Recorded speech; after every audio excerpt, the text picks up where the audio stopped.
Welcome to the Swallow Yachts video channel. This is BayRaider Expedition number 87. It's just left our workshop, destined for America. I thought viewers might be interested in a quick look round.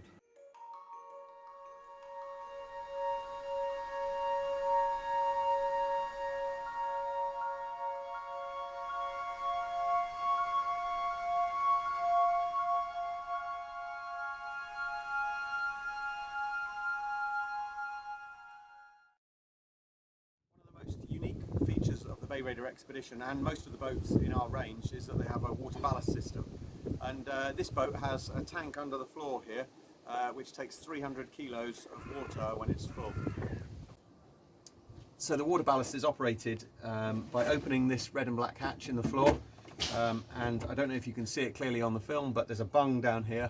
You open the bung and the boat will flood under its own weight. When the water gets to the top here, you reach through and put the bung back in, and then you're ballasted. At that point you're self-righting, and you've transformed from a dinghy-like sailing experience into something much more like sailing a yacht. It's self-righting then from 90-degree knockdown.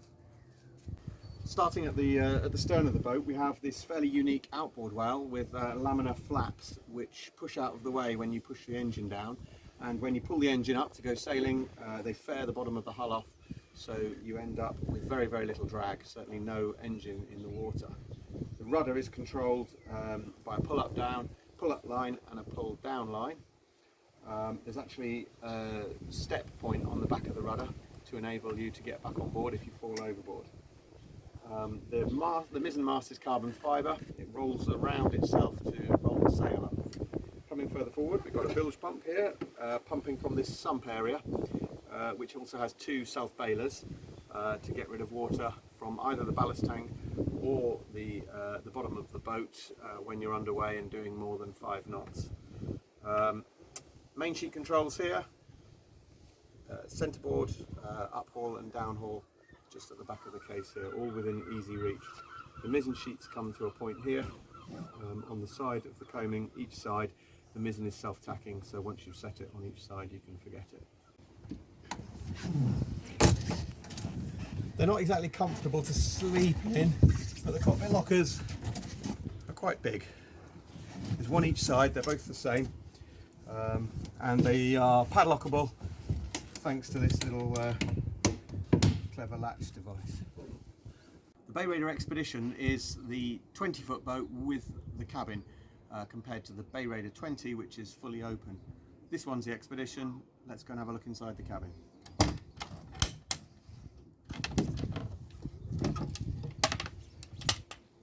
Better kick my shoes off, it's a customer's boat.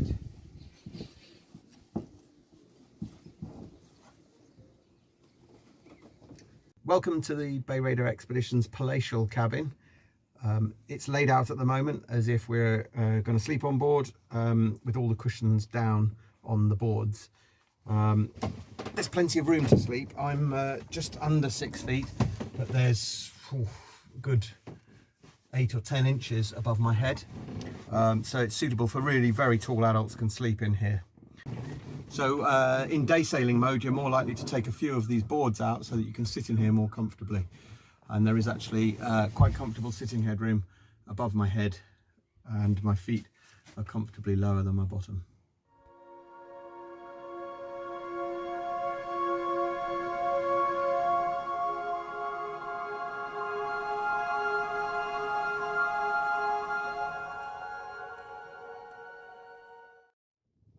A large hatch at the front of the cabin that lets light in and essential for ventilation, and there's also a spray hood option which is really useful in West Wales and Northern Europe in general, where occasionally it rains, and it means that you can keep the cabin open and ventilated but not getting any rain in it.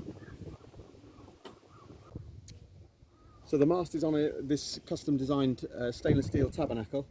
Once you've lowered the mast, it lands on a bracket near the transom, and you pull this pin out and slide the whole mast forward, and then the mast barely overhangs the boat, and is very compact for towing. One of the nicest things about the BayRaider Expedition is this enormous cockpit which can seat 6 adults easily. Yet it's not only a fantastic family boat, it also suits the lone single hander thanks to the water ballast system.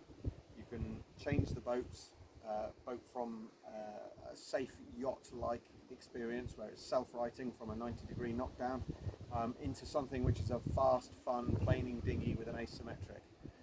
She has a very, very shallow draft, a cockpit that's great for overnighting, and as such I think ticks an awful lot of boxes for a lot of people. So if you're interested in more information about this boat, have a look at our website and get in touch with us at www.swallowyachts.com.